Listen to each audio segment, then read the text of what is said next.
Hello everybody, this is Gregory with How I Lost Over 100 Pounds and have kept it off for 30 plus years, where there should be no hesitance in your weight loss and maintenance.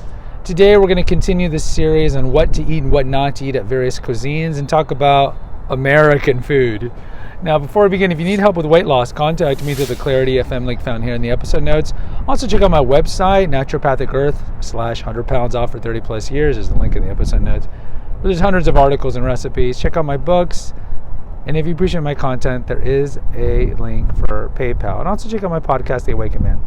All right, so I'll put banners for the other episodes that we have here on Italian food, Greek, Mediterranean food, and Mexican food.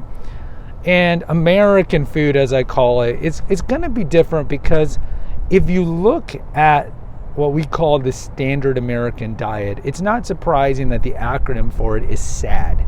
Because it's sad. Why is it sad? Because we've essentially, through American imperialism, originally you could say in the 50s it was more military, and now it's been cultural more the last, say, 30, 40 years, because military paved the way for it.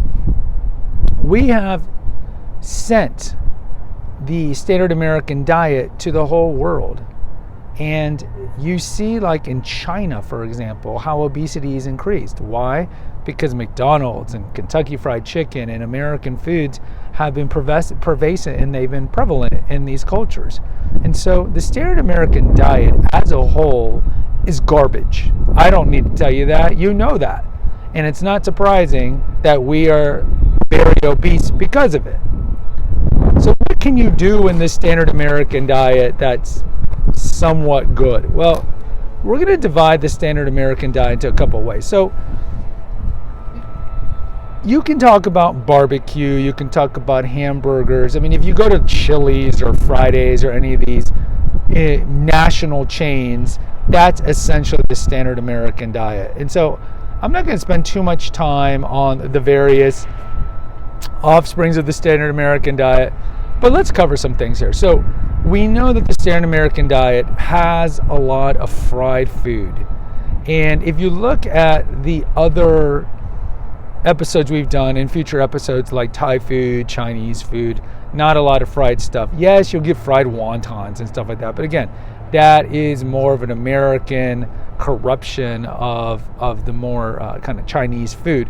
But no, in America, we do a lot of fried. And we've talked about this, how the Deep South, in fact, has the shortest life expectancy because they fry their food so much. So frying food leads to trans fats. I think we talked about in the episode on which oils to cook in. So frying food, whether it be your donuts, which are double fried, or French fries, or anything like that, is not good. So what do we want to do when we go to like a Chili's is we want to eat food that is mostly protein based, and we want to stay away from fried foods, and we want to stay away from empty calories. And a lot of empty calories, of course, you're going to find in sugar laden hidden calories like sauces, condiment, but also, let's be real, bread, albeit tasty, and I talk about in that episode, don't be a purist or watch out for the purists who say, if you want to lose weight and keep it off for 30 years like I have, you can never fill in the blank again. So that's eat wheat, gluten, or you can never have dairy, or you can never have a cake, or what. No. But with the standard American diet, you are dealing with a lot of these things. So let's look at a couple things. So let's say you go to a burger place. Certainly there are places that do the open face burgers where there's no bread at all, or you can get a gluten-free bread. Again, if you do have celiac disease or you have a legitimate gluten sensitivity, it might be good to get that. But you can certainly get a piece of meat and laden it with healthy fats. Like there are places where you can get like an avocado burger. That's great. And certainly pile up as many vegetables, sauteed, lettuce, tomatoes, all these things. That's great. I'm not going to tell you not to make a cheeseburger because cheese as a whole is not the most problematic problem with a hamburger. But I would tell you, stay off the bacon because most of the bacon's going to have nitrates, which lead to colorectal cancer. And if you can eventually get to the point where you're not maybe eating a lot of bread, that's great. If you look at hamburgers from the 1950s, they were like this big. Now, of course, we have to go and get the half-pound burger. So maybe don't get the half-pound burger. And then with French fries, again, eat them sporadically. If they have sweet potato fry options, eat sweet potato fries, because sweet potatoes or yams are a little more nutrient dense than potatoes. And you know how sad the standard American diet is when the most commonly consumed vegetable in America are potatoes because of French fries. So with the burger, just try to get a sensible size of meat, maybe just a quarter pound, but then put guacamole, put an egg on it. Some people like eggs on it, and put a lot of vegetables. Pizza, really fast. I mean, pizza is problematic. We do have recipes at Naturopathic Earth on cauliflower crust. So if you can do that at home, or if you're going to a place that has cauliflower crust, that's great. You want to do that. Spaghetti sauce or pizza sauce does have a lot of sugar, of course. So try to minimize that. Some places like to do pesto. Pesto is probably a little healthier of a version. And also you can do the thin crust. The thin crust would be less bread. But as a whole with pizza, and the pizza in America is certainly different than the Italian pizza. Like Chicago style deep crust, that's a pie. It's just tons of calories. And again, I'm not saying you can never eat pizza, but you don't want to be eating it 3-4 times a week Chicago style, because it's just tons of calories. Again, you're looking at the processed meat. So I would do thin crust, preferably cauliflower if you can, and then just load up on the vegetables, because all the meats on pizzas as a whole, unless you're getting shredded chicken, are processed meats, the pepperoni, the sausages, and so forth. What else? Chicken. Avoid fried chicken as much as you can, because again, it's fried and trans fats and rancid industrial vegetables that clog up your coronary arteries. You want to stay away from that. Try to eat chicken breast, lean chicken breast, and so forth there. Barbecue, the meat itself is not problematic.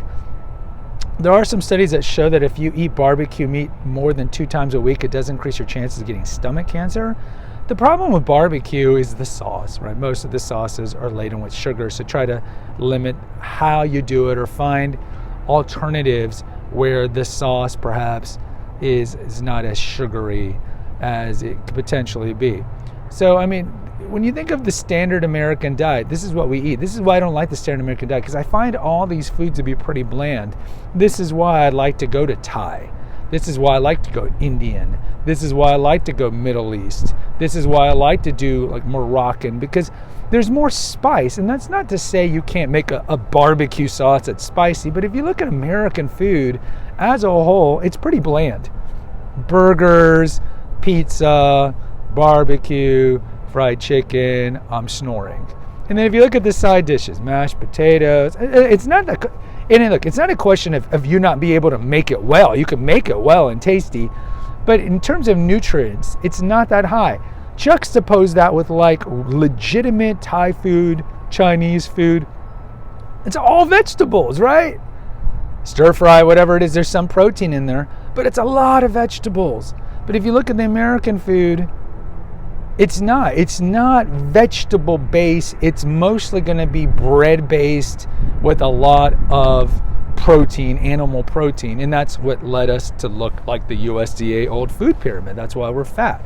And then if you look, a lot of breads, a lot of